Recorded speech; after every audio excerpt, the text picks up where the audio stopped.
I'm going to talk you through a Part D question from the Hindu beliefs paper that is Free Will is an Illusion.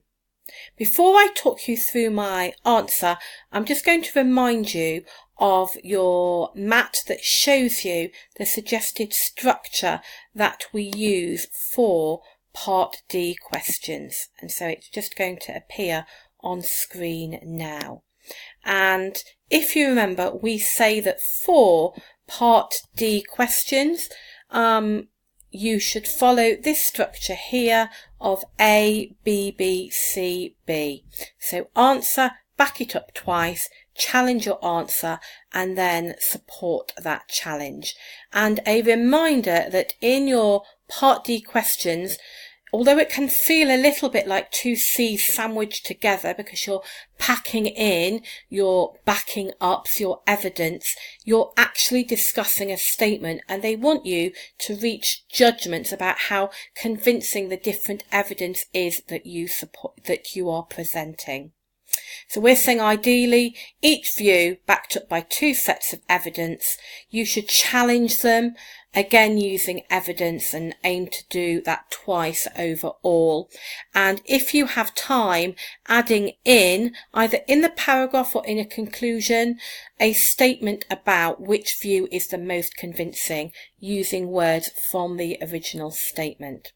And these are some examples of some nice, what I call evaluative sentence starters that you can use to show the examiner that you are evaluating. So phrases like, on the other hand, this is not convincing, a counter argument, a key strength weakness, alternatively, this argument is effective or ineffective.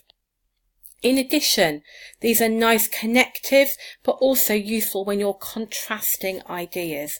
In addition, moreover, furthermore, consequently, in contrast, however, and in the same manner. And so returning to our question that we have, or our statement, which is that free will is an illusion, I'm going to do exactly what you have just seen. I'm going to give two views, I'm going to back them up, I'm going to say whether they are convincing, and I'm going to give some counter arguments.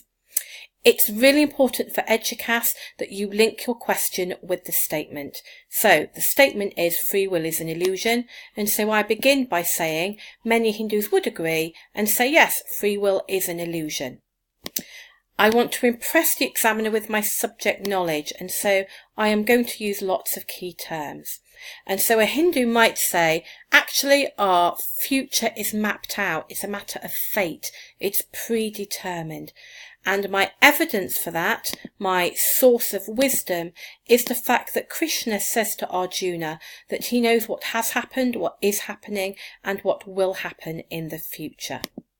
And then this is my little bit of sort of discussion of whether I am convinced or not. So this is a convincing argument, because if you think that God is omniscient, nice key term, then God knows what's going to happen. If I had time, but I don't, I could add a little illustration.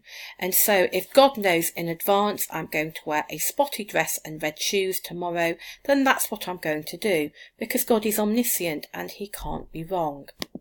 I'm then adding in another key term, Advaita Vedanta, and Atman and Brahman. And so if you're a follower of Advaita Vedanta, you're a monist, I could have put that word in there as well. You think there is only one real substance, and therefore we are not independent physical beings making our own choices free of interference from God or anybody else. You know, we're actually all part of God and one life stream, and so we don't have free will.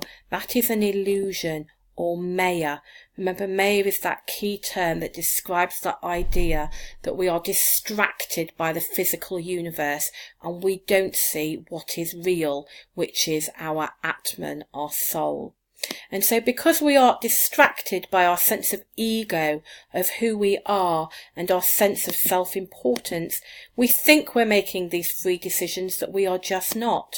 And so then, returning to the statement, free will is an illusion. And then following that again, I have got some analysis of that, or how convincing I find it. And I'm saying, well, yes, actually, that makes sense. That if you're saying we're all part of one life source, how on earth can we be independent? And then I have my counter argument where I'm saying, but actually, my physical life does not feel like it's an illusion. It does feel real.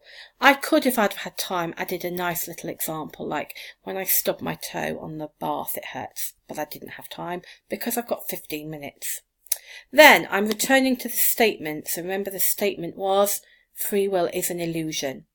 So now, in contrast, that's my nice little comparative starter there. Other Hindus might say we do have free will, so returning to the statement, because of karma. And so whereas karma on the surface seems to be saying your future is determined, that means fixed, nice key term, actually our future is fixed by what we have chosen to do in the past. And so we do have free will.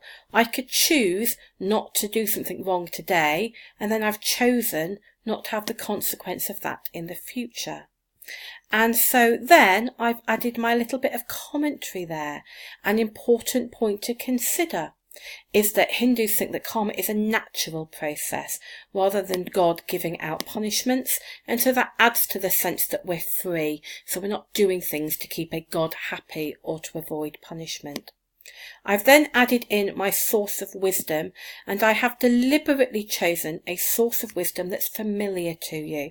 So this is the story of Rama and Sita. And if you remember, Rama and Sita are booted out of the palace and they're made to go to the forest by the stepmother. Just thinking about it now, that doesn't sound like free will, does it? They haven't freely chosen to live there. They get to the forest, it's full of demons, and so to keep his wife safe, Rama says to Sita, stay in the circle.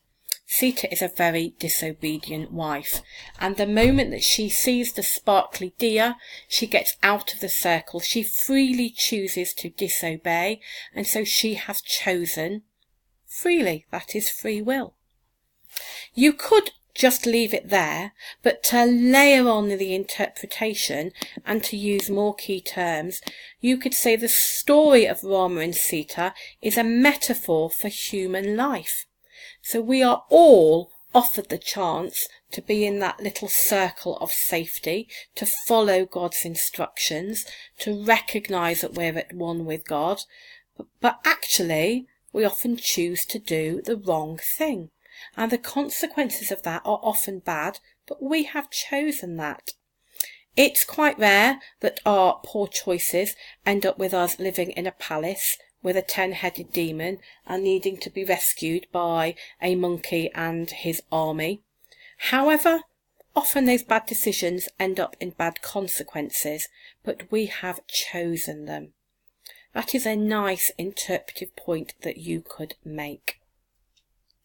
I then have my analysis or my comment on how convincing I think that is. And so I said, actually, I am convinced because I do feel like I am constantly making choices. Like I could choose to do the right or wrong thing, and I freely choose between them. And then I've got my counter argument where I point out, actually, do we really make completely free choices? So, Sita chose to step out of the circle, but she didn't choose to be in the forest in the first place. So none of us really make completely free choices because none of us are an island. We're all affected by the people around us. And I have given an example there. So I have not chosen, it's not my completely free choice to be typing up this exam answer now or for you to be in your exam. Given a free choice right now, I'd be on a cruise with a drink, a good book and a sunset, but I'm not. I'm sat at my desk doing this for you, and I'm guessing right now this isn't your completely free choice either. And then I have got my conclusion. It's very short because I've only got 15 minutes. I've made sure I've returned to the statement at the end of my conclusion, and I've said, therefore, I think complete free will is an illusion. And so I've said, I think we do have some free will. We do make some choices, even if they're not completely free. But I have returned to the question at the end. So to remind you, a successful part D makes frequent links back to the question. They're all highlighted in yellow. So free will and illusion. A successful part D uses sources of wisdom. They are highlighted in pink. A successful part D pauses to comment on whether something is convincing or not. That's highlighted in grey. A successful part D uses lots of key terms, all highlighted in green. And a successful part D has counter arguments, highlighted in blue. And then ideally, if you have time, you will have a conclusion that will return to the statement and present the view that you are most convinced by.